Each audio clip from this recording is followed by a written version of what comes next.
gonna need your password. You can use mine to get on the internet. Digits.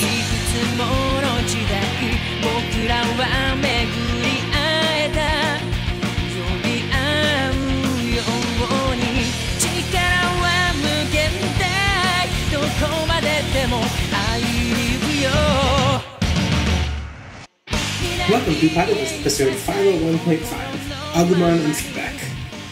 That's intro part 1, feedback. Platypus is your critically nostalgic analytical tour through the Digimon anime. I'm Jeff Ruberg, and I have the crest of awkward, noisy recordings made in Israel. I'm Ashley, and I have the crest of I'm in Israel, woo!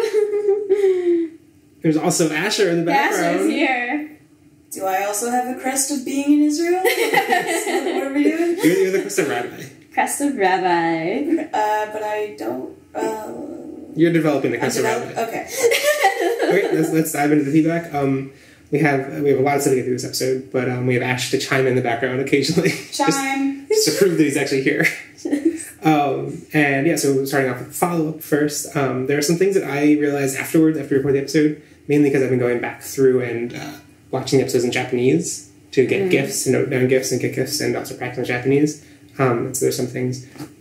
First of all, I wrote this down as a rant, because we talked a little bit about how the Digimon being partnered, how they vilified Emojimon doesn't really make much sense because he's just trying to escape, and then when they want them to escape the digital world, that's what they do, but then they get mad at him for doing that.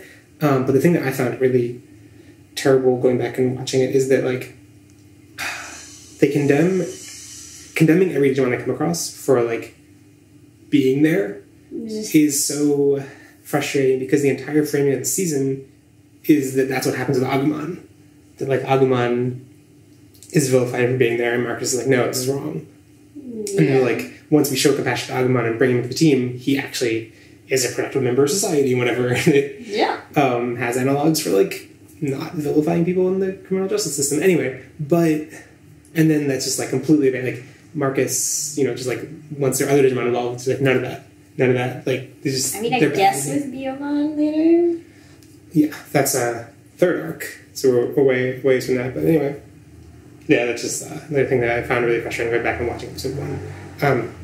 Another thing I also really liked, we didn't really mention this at all, because I don't think the moment really stood out much in the dub, but when they're wandering around the digital world in episode 5, when so it's when Marcus has gone there and is trying to find Emojimon and hasn't run into Thomas yet, and there's a couple, a kind of a montage of him going around seeing different things in the digital world, different weird things. Breath of the Wild joke. Yeah, that was where that was from. I don't think it's posted to Twitter yet. Anyway, spoilers. But there's a song in the Japanese version that is really good, that is played there, I think, the first time in the series, and it worked really well because it shows a wonder of him just without the music in the dub version. It's just okay, whatever, just wondering. But then, it shows this I'll play the song for you later so you can hear it. But it's great. It definitely gets across the ceiling that there is a curiosity of exploring the digital world that makes sense with Marcus's eventual character growth, where he ends up. Anyway, Marcus has character growth. I don't know if it's character growth, at least what he does in the epilogue.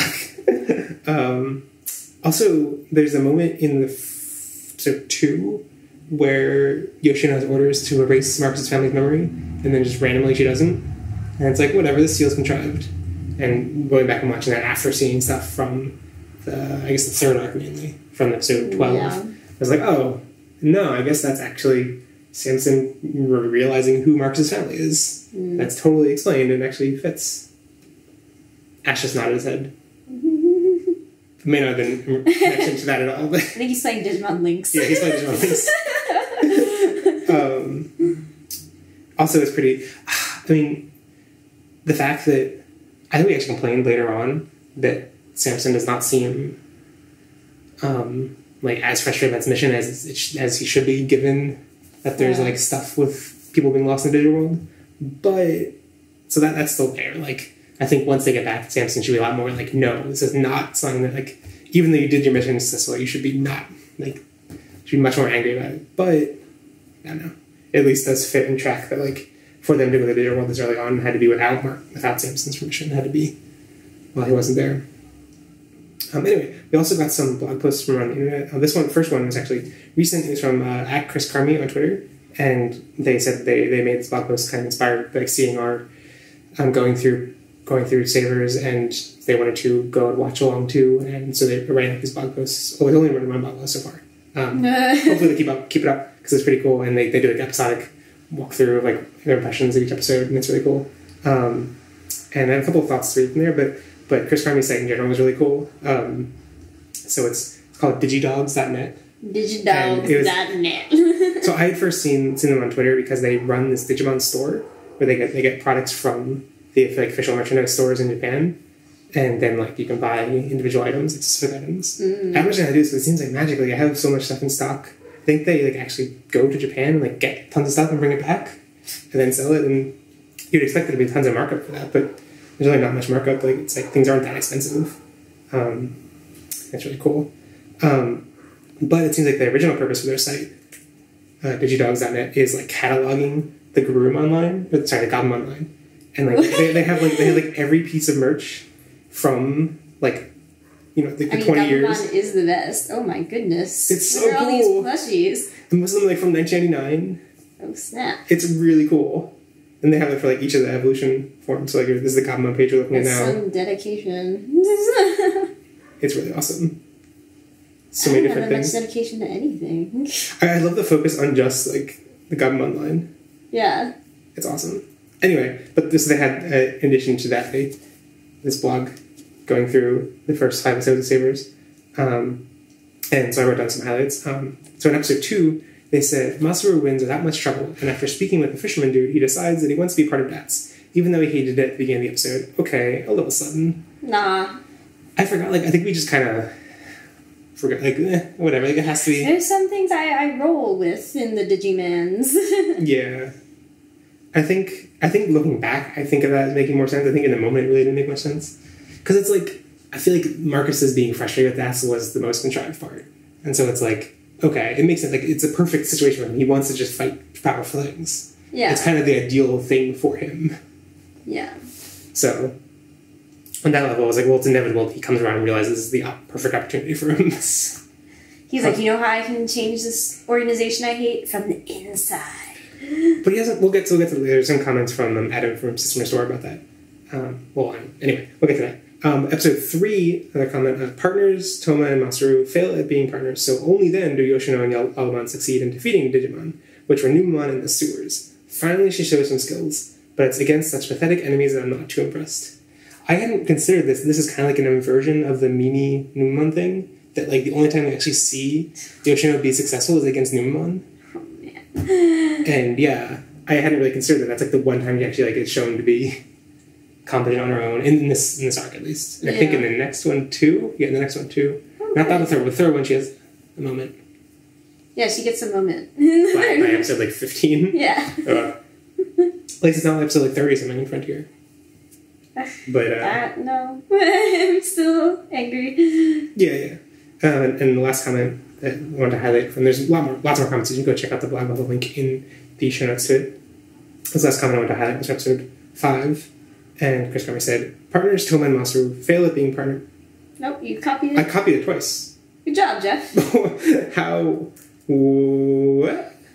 What did I want to highlight from episode 5? I don't remember. It's too late. We didn't do a lot more to get through, so sorry. There was something I wanted to comment from episode 5, but I didn't copy it correctly. Anyway, okay, so I went through, in other seasons I tried to read, so Adam Pulver, who runs System Restore blog and is also now on the With Will podcast, basically did, if you don't know what System Restore, he basically went through and wrote blog posts reviewing each episode of Digimon, of the dub specifically. And he did this a long time ago. These Savers episode, they're from 2013. So I think he finished, I think he maybe was still doing Fusion when we started the podcast. Maybe a little bit. Maybe he already finished. So he was pre-podcast, the actual... Pre the podcast room. Yeah. And so I think when we were doing Tamers, I tried to keep up and read his reviews before we covered it, so then if I had things to talk, but I fell way behind, and I didn't have time to read these before we recorded, but then I read them afterwards, and I was like, there's some interesting things to point out. He worded some things pretty concisely, and some interesting points that I want to highlight here, because draw more attention, other things in the Digimon community. So this is from his episode 1 review, and it's talking about Marcus, and he says, every season is very quick to make it clear to us that its respective gogglehead is an idiot. They might be a different breed of idiot like Takato, and there might even be a disclaimer stating that the idiot may be capable of extreme brilliance like Mikey. You haven't even touched Mikey yet. I don't even know who the heck Mikey is. For all the goggleheads we've met so far, the closest comparison would be Davis. Both are very simple-minded, and both have this incredible knack for filtering out meaningless fluff and determining what's right. But while Davis was arbitrary and pieced his wisdom seemingly from thin air, Marcus has what is best deemed a Marcus code. It's a set of strict tenets that he follows religiously. I think it's an interesting way of framing things, because there are some things that seem pretty similar to Davis, but whereas Davis will just contrive, like, things just happen for him, he's just rewarded for random stuff. Like, Marcus at least has a strict code of ethics. I'm having information, I don't like his code. Ashley is making such skeptical faces at us right now. but this really raised me. Is like, this quote-unquote Marcus code is what I really don't like. Yeah, I mean, I think I tried to bring it up in his, like, he has platitudes that I'm like, I think these platitudes brought to their logical conclusion are just bad. Yeah.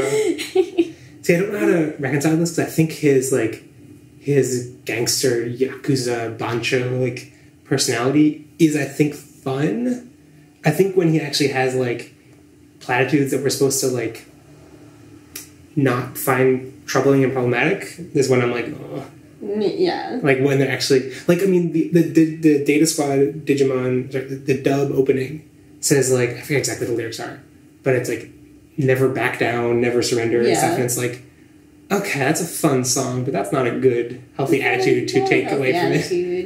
Because, like, Digimon is frustrated, has been confused about that many times over, where it's been, like this whole stuff with Takuya and, like, accepting, like, midway through the season, he learned to accept surrender. And then later on, was like, no, we can never surrender. And it's like, no, you've regressed. So... Digimon never knows what it wants. Right. So I don't know. I mean, and so many of Marcus's platitudes are so sexist and so unhealthy from a confrontational perspective. There's many things wrong. He is very boy.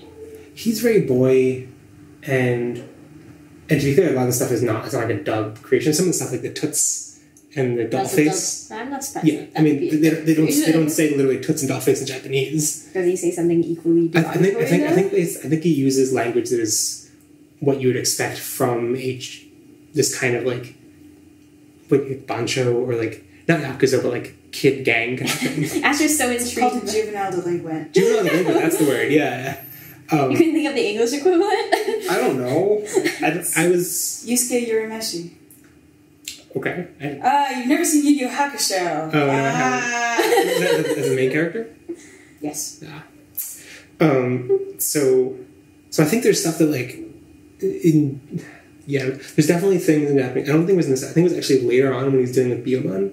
Yeah. Where in Japanese, like one of the lines was definitely like otoko wa otoko desu, like just like you are a boy. So like it's not like that sexism stuff is. It's not entirely invented by the dub. I think there's plenty of stuff that's there, but like I think it's easier. What was he trying to imply with that line? I forget exactly. At what point was it said? I think it was when it was like you need to be a man now kind of thing. Okay. And so like there's. I'm really conflicted because on the one hand I like the absurdity of him being this like juvenile delinquent Digimon protagonist who punches Digimon and stuff, but also like if you think of his platitudes too hard, they fall down. And we're going to get to more Marcus stuff with our weekly question. More Marcus stuff. Anyways, so more comments from this is later on in Adam's review, episode 1. All of the employees have Digimon partners. That shows that they're sympathetic to Digimon and are just trying to keep the two sides from hurting each other, right? Not quite. Not only are most of the Digimon at DATS employed as servants, save for Kudamon, who just sits around Samson's neck being awesome, but human prejudice still drives their actions. Of course Agumon attacked the hamburger place, he's a monster. Of course Agumon can't eat people food, he's a monster. Of course Agumon beat up all those poor Shimonos, he's a monster. No way Marcus McPunchy would do something like that. Marcus seems to sniff this out quickly and dismisses them as not jiving with the Marcus code.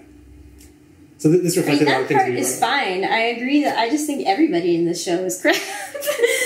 So I think like this reflects. We ended up coming to similar conclusions of being finding the partnership stuff disconcerting, and how it's like, I think before you also mentioned that it's like Hypnos, but good, but also the way that it's quote unquote good seems troubling. But I hadn't considered like, I guess the way Adam read this is that Marcus does not like this aspect of DATS. I didn't really get that. Did you? I mean, it's hard to jive with, like, maybe he... Sure, like, in the beginning, that's definitely what it seems like. Like, he's like, why do you want to take Agumon away? This doesn't seem like a good reason. You have a Digimon, why can't I have a Digimon? Like, whatever. But then, like, because it's not carried through right, the it's rest like, of it, it's like he completely, like, once he's like, yes, it's good to join DATS so I can fight things, then he's completely okay with everything DATS does. Yeah, like, he doesn't question, like, any of the things that they fight, so... whatever. Ash is nodding his head. Yeah, so that's like, I kind of wish there were more of a through line on that, because I think that is going to be some kind of through line through the season, that like there's something unsettling about this partnership of DATS. But then it's weird that Marcus is totally on board with it after whatever. Yes, he could be better. We'll see how He's that not plays out. smart. Yeah, he's not smart. He's not smart. And another comment, we should be playing through quickly, but another comment from Adam's episode 2 review. So he said, Marcus argues that Agumon's crime of interacting with humans is also being broken by all of their partners. The response is terrible and incredibly troubling coming from Lalomon. DATS considers their partnerships wrong, but justifiable if it maintains order. So that analogy that like Marcus was saying, like, aren't you also breaking the law? And then Lalomon's analogy was like, isn't it okay to speed to catch a criminal? Yeah. Like, we talked about like, oh, well, that seems like, I don't know, we had like a We had an accountability. Yeah, we want to talk about like police accountability and stuff. But I think Adam's reading here is really interesting because it's not the way Lalomon frames that. It's like it's okay to speed to catch a Digimon implies that like dealing with Digimon is wrong, and it's okay to do something wrong to catch things that people are doing it even wronger. It's not a right. So it's not even like Digimon are cool. We're actually okay. There are some of us that are rampaging we need to take down. But otherwise, we're cool. Instead, it's like using Digimon as a necessary evil to take down the Digimon. Yes. So yeah, that's. Ugh. I agree that metaphor is troubling on many levels. Yeah. And Adam also said, well, Yoshi has an air of confidence about her, at least when not totally exasperated. She's basically there to demonstrate that DATS can't do its job without Marcus. Oh boy. I guess that's doubly true once Thomas is there too. Like, once Marcus and Thomas are there, like, she's there to be like... But theoretically, DATS has been doing something for 6 months without Thomas. Somehow. Yeah. Or Marcus. Yeah. So that's what frustrates me, is that, like, there is an implication that Yoshi was able to do something. Yeah. For 6 months, at least. Right. Unless, like, it doesn't... And I could see that Yoshi and Thomas would make a good team as, like, 2 DATS agents that have to go do stuff together. I didn't write down these comments to highlight, but there was stuff that I think Adam wrote in his episode 4 review, the one with Thomas and Marcus had to pair it up, that basically, like, on their own, Thomas does great. On his own, Marcus does great. But paired up is only when they fail. So like Marcus has a track record, I think at that point, of like defeating 3 out of 4 Digimon perfectly. And it's only one of them that he can't defeat because of like a type disadvantage. Yeah. And so like the idea that like, oh, well, Marcus needs you time to team up with Thomas, like it doesn't actually benefit either of them to be teamed up. They're fine on their own. No, it was definitely just a lesson thing. It's just a lesson thing, so like whatever. I think even Samson knew that. Like, he was just like, clearly. I love this comment of like, when Thomas is like, I don't understand why you're teaming me up, and he's like, well, here's your first mission, figure it out yourself. And Adam's last comment from this episode 2 review was, as irksome as the idea of Digimon being able to load into a Digivice is, it makes sense in this world's context, and it's one of those things that just has to be written out. And there's some more stuff about that. I was kind of surprised. I didn't really think there's anything wrong with Digimon being loaded into Digivices. I kind of like it a little bit. I don't like how it's so similar to Pokeballs. Yeah, it's a little similar to Pokeballs, is what I was going to say. It's a little similar to Pokeballs, but it's like, once you like accept that, okay, like you can't be like unique on every aspect, I think it works pretty well. But like, I feel like we're just so used to either digital monsters or digital things generally, just being able to be held in a digital space. Like, Try's doing that now. Yeah, I guess Try's done it with the laptops. Yeah. Right? So that's why it feels...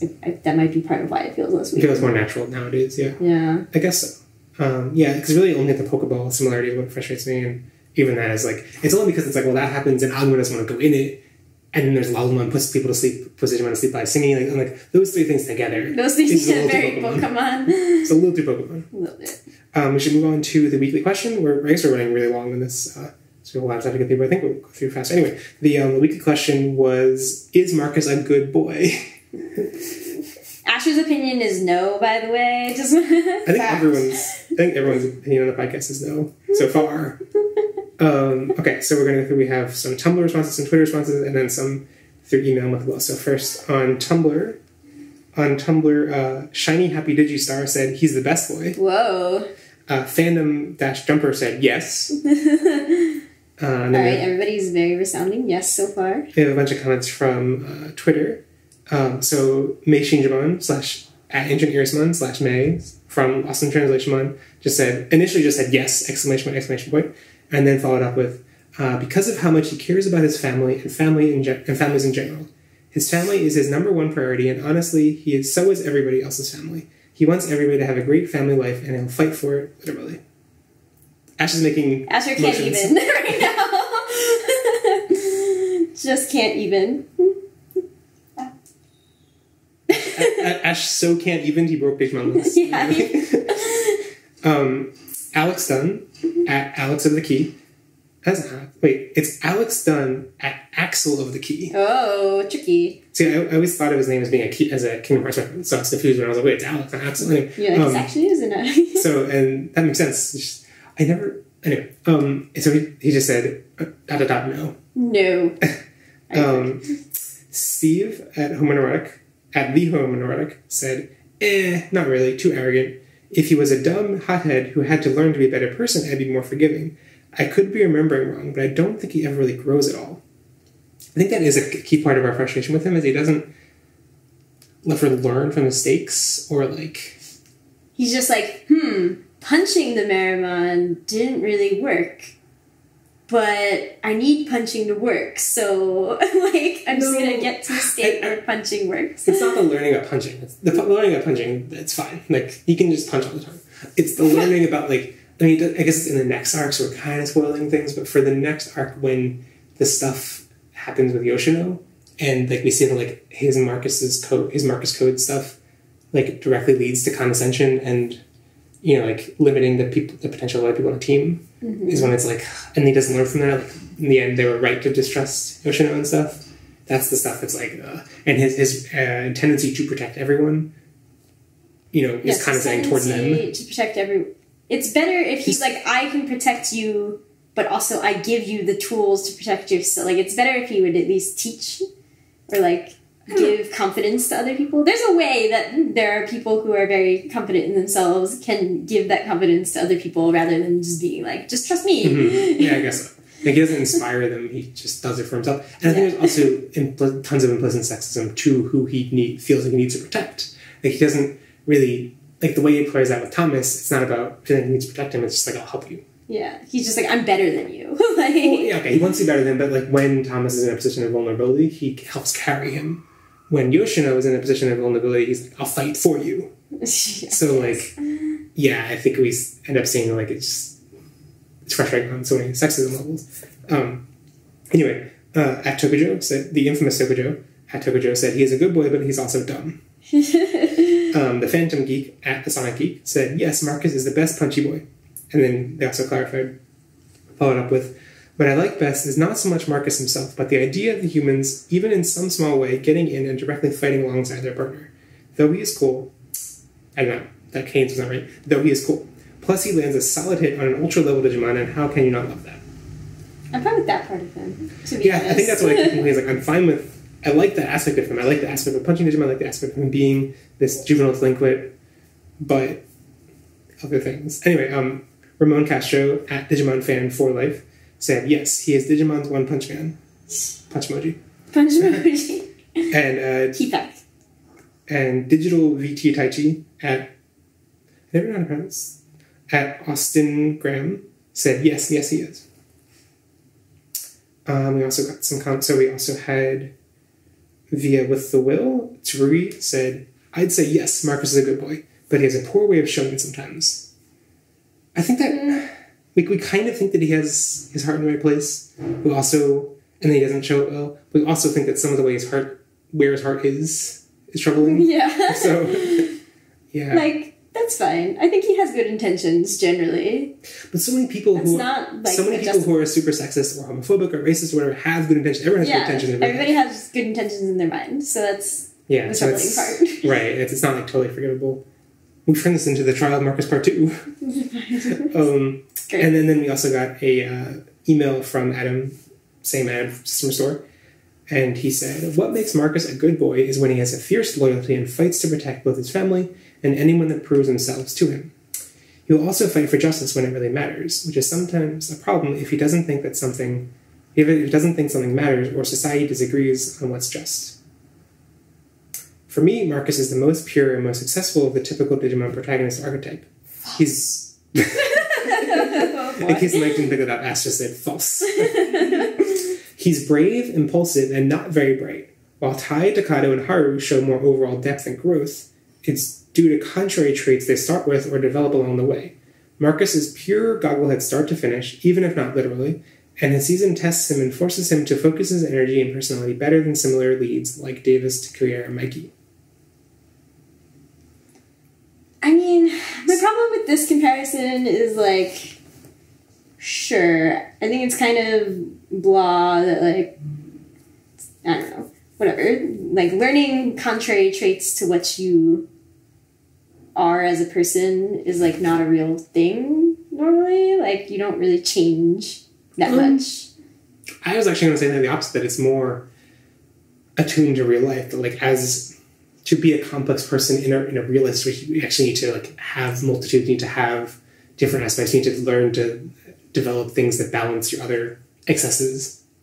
But as fictional characters, it's sometimes more satisfying to just have someone who's a pure sun archetype and is not, like, balanced by becoming a healthy... Like, so in some ways, like, a real-life Marcus would not be a healthy person or a fun person to be around, but maybe they're a fun person to watch in fiction.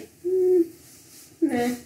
I guess it's just, you know, like, fine with Marcus as being a thing, but, like, comparing him to Davis, Takuya, and Mikey. I don't know Mikey, but Davis and Takuya, I'm like, I feel like it's not that hard to be better than those two, like, right, but I feel like as archetypes. What he's trying to get here is, like, Davis and Takuya are these similarly, like, don't learn contrary things to balance their personalities, cuddleheads, and that, like, Marcus is the best, is, like, does that much better without them being as frustrating as two of them are. Takuya, I just feel like, I don't even feel like he's much on that level. I feel like Takuya, like I said in the season 4 wrap-up episode, is just, like, feels like the average of all the other protagonists. Like, I don't remember him having, like, particularly extreme personality or anything. Anyway, and Mikey, whatever. But yeah, I do think Tai has to, like, learn to, like, mellow out his attitude as we go along, whereas Marcus is, like, I think it's sometimes more fun to just watch someone who doesn't mellow out, who just, like, can be like that throughout.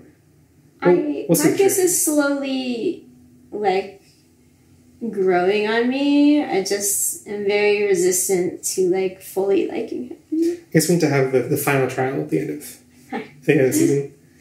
Moving on to feedback, we got a general data score comment from Arctic Gato on Tumblr. And they said, "I just want to say that I've been listening to Podages for a while, and I'm really, really excited that you finally got to Sabers, my favorite season. I hope you guys like Sabers too, despite the not-so-great dub." So two things here. I'm glad people think that Sabers is their favorite season. They're excited to get to it. Because, like, I guess for a while... I mean, I guess Tamer is a lot of people's favorite season, but, like, Frontier is so rarely someone's favorite season. So it's exciting to get things... I can see why. But yeah, I mean, I'm surprised to hear people say that they think the dub data squad is so bad, because, like...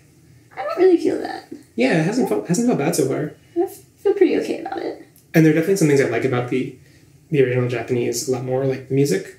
But I feel like there's the music. The music in the dub is good compared to other seasons. Yeah, like I feel like the first 2 seasons had like some highlight things like Run Around, but other than that, it was like everything they played was not so. Like good. I think just the general background generic battle music is more exciting. Yeah, I guess so. And there's plenty of tracks in the dub that are not so great, but there are also some tracks in the Japanese version that are not so great that I don't mind not seeing, not hearing. But then there are also some great songs in the Japanese version that are not present here. But yeah. I can easily see, after having watched 18 episodes of this season, being like, I see its flaws, but I also see why many people are endeared to this season. I think there's a lot of more layers that we got to. I don't know if you see, like, I mean, there's a moment that I'd kind of forgotten how intense it is that I've just seen Lost in Translation posting, that I've just seen Lost in Translation posting screen caps of recently, and I'm like, oh, I forgot it went extreme. So, like, I haven't seen many of their, I've seen some of them. So there are some highlights later on that I think make the season stand out as a whole more than their seasons. Anyway, so these are specific comments we got about episode 501. Julian Solo on YouTube said, so I think this in regards are talking about Marcus being dismayed by DATS and our discussion of police brutality and stuff, and like the who watches the police, yes, who watches like the accountability of police and stuff. And so Julian Solo just said, Marcus is literally an idiot, though. I don't think he understands the complexity of police brutality. And I think that was kind of what I was trying to get at. Like, you were making it about accountability and stuff, and I was like, but Marcus isn't that. He's not, but he's also, like, he has the innate, like how Adam says he does question it, and it's like, he has the question in his mind. He just, like, can't logic through. But I think that's the point. Like, I think the thing that he's questioning is not police brutality or accountability or anything like that. I think he's like, this is not something fair. There's some hypocrisy here. He questions the, like, morality of it. Right. Even if he can't quite articulate why. Yeah. And Embermoto on the site, so Embermoto usually goes through and, like, posts their own reaction to the episodes. And there are some comments here that I thought were pretty interesting. So in episode 2, they said, I like Marcus's mom. It's a little strange that she is so chill about Agumon, doesn't ask Marcus any questions about what is going on. And I think this is I forget where else I saw this. It's also the comment that a lot of people like this aspect of, like, the family and Agumon, they all play together well and stuff. I think maybe it was also... it makes sense given... It makes sense given later stuff. I think actually this is in Adam's review to some Restore as well. But yeah, it makes sense given stuff that happens later. But also, like, it made me, like, this comment made me realize that it reminds me kind of of the ultimate... maybe it's because I've also been listening to the Going Digital podcast. I think they're about the point where they, in season 1, where they're in the human world, and, like, Matt is mysteriously okay with Agumon. And that, I think, at the point, like, people speculate about that so much, like, well, he was originally Digitus and blah, blah, blah. Right. I think that was just literally, like, Matt thought he was being so sneaky, and his dad was like, I know what's going on. Yeah. It's obvious. Like, you're not hiding this very well at all. But I think, like, fans, for some reason, have latched onto that as being a thing that really resonated with them. Matt's dad seems so cool for being in on things. I think maybe this is kind of the ultimate fruition of that. I mean, I don't know. It's just knowing my own mom. My mom would be like, yeah, you think you're pulling a fast one on me, but I'm the cool mom and I know things, but I'm also not going to condemn you. Like, because that's how that's her, like, mom game plan is, like, if I'm cool and chill, then you'll tell me more things and I don't have to, like, figure them out. And, like... Yes, so. So, like, there's definitely a, like, cool parent. That's a way to parent. that's just a parent type. Yeah.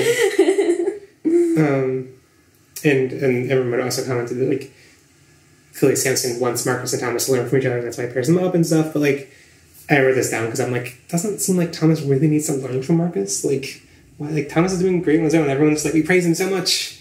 So, like, why does he need to, like, does he really need to open up? I mean, I think there's certainly a concern that Thomas is perhaps overly... He has a PhD already. Not that he's overly educated, but that he's overly uptight in the way that... Yeah. I guess so, but it doesn't think anyone actually, like, saying that's what's wrong with him. Anyway, whatever. XXX Miss XXX on the site also said, great podcast episode. I'm definitely looking forward to everyone's reaction to the season overall. And what I bolded was, I agree that the first arc isn't very strong and leaves a lot to be desired. However, I do believe that things pick up rather quickly after the intro arc, and all the characters get better later. I do rank Data Squad as my second, third highest season, so I'm looking forward to future episodes. So guys, just letting us know, like, I think characters get better and stuff. Agreed. Yeah. They do get better. Yeah, so I mean, we've seen episode 18 at this point, and yeah, I think the plot does pick up. But looking back, I do kind of like these episodes more than I thought it would. These early episodes, like no. There's definitely a turning point, and then it's definitely somewhere in 502, like halfway through those episodes, they start getting better. But the next couple episodes that we cover, I'm still like, no, this isn't good. So the last comment was from Tsurugi and With the Will, and they said, so there's talk about the Digimon Abridged stuff.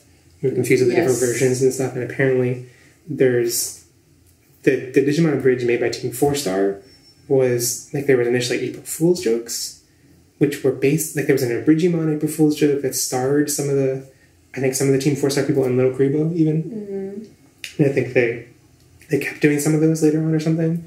And so Ruby said they don't like those. They don't like the humor of those, but Tri-Abridged is different. And so it's about Tri-Abridged. I think what we'll like about the Tri-Abridged is that similar to Team 4-Star with Dragon Ball Z Abridged, is that it feels like there is genuine love behind it, with reference to past material in both dialogue and use of both dub and sub music. So I think that makes sense. That, like... yeah, sorry. That reminds me of, like, just the other day I saw Little Kuribo talking about a Yu-Gi-Oh moment. And something you might think from just watching Yu-Gi-Oh! Bridge is that Little Kuribo, like it's like always making fun of the dub and stuff. But I think what we might not get from that is that, like, he genuinely loves Yu-Gi-Oh! And genuinely loved the dub. Yeah. You know what I mean? Like, so there's... I think that's another reason that Yu-Gi-Oh! Bridge is so successful, is that, like, it comes from a place of love. And it's mocking something it loves, too. And... I mean, that's my favorite type of, like, electronic dance music. Stuff that makes fun of electronic dance music, but also genuinely loves it. That was a hard turn there. You know it. But, okay, so I found this interesting to hear, because something that actually put me off from Tri-Bridge was, like, we talked about that, like, quote-unquote hubris of, like, thinking you're making something better than the original material. Yes. And, I don't know, I think what I, like, this pinpoint to me is that, like, what I actually find unsettling about that is that it didn't seem like it came from a place of love. It seemed like they were like, I don't like Try. I'm making a better Try. Yes. And that is what concerned me. But they're saying that this person's initial take, at least, is that it comes from a place of love. So maybe I'm interested to give it another chance. And so to see if it does have that love in there too. But yeah.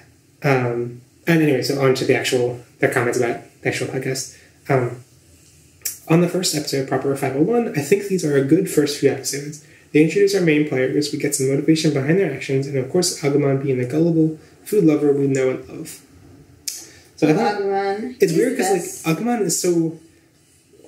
I feel we have so much, like, familiarity with this food-loving Agumon because of Try, and... Can you eat it? Is that from this episode? Yeah. No, it's from 502. It's 502. 502, spoilers lead into that. Yeah, I'm so curious to hear if the... What's a reboot? Can you eat it? Like, because I totally imagine that whoever's working on the script and stuff for Try went back and watched all the adventure stuff to find loose ends they could tie together. But did they go back and watch Savers to... Maybe. I kind of think they just, like, accidentally stumbled on the same idea. Anyway, so we have questions, but we ran along already, so we're going to get to them next time. So for now, we're going to close it out. If you have any comments on this episode, if you disagree with us about Marcus, if you think Marcus is the best boy and we're all wrong. I mean, clearly many people think Marcus is the best boy and we're very wrong. Okay. If you have reasons why we're wrong, we're really interested to hear them and really interested to hear people defend him. And if we get... Yeah, we'll get interesting comments in the next episode. Yeah, the issue is that, like, lots of people point out, like, they think the best thing about Marcus is the exact thing that I hate about Marcus. So I'm like, I just don't think that we're going to agree. Like, I don't think we can come to an understanding. Like, particularly May and Adam liking how protective he is of his family. I'm like, no, that's actually one of the things that highly turns me off to him. It's something that I hadn't really considered. That, like, I really, really, really hate that aspect of Riverdale.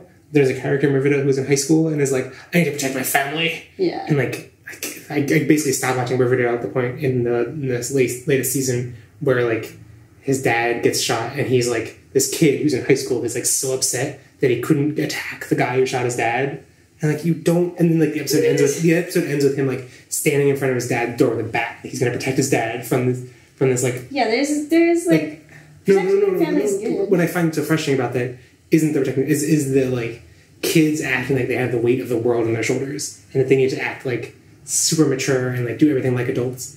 I don't feel like this from Marcus, though, because I guess it's so childish. No, the thing that comes from Marcus is that I feel like he's just holding people back with his protectiveness. He's holding people back, and he's also, like, yeah.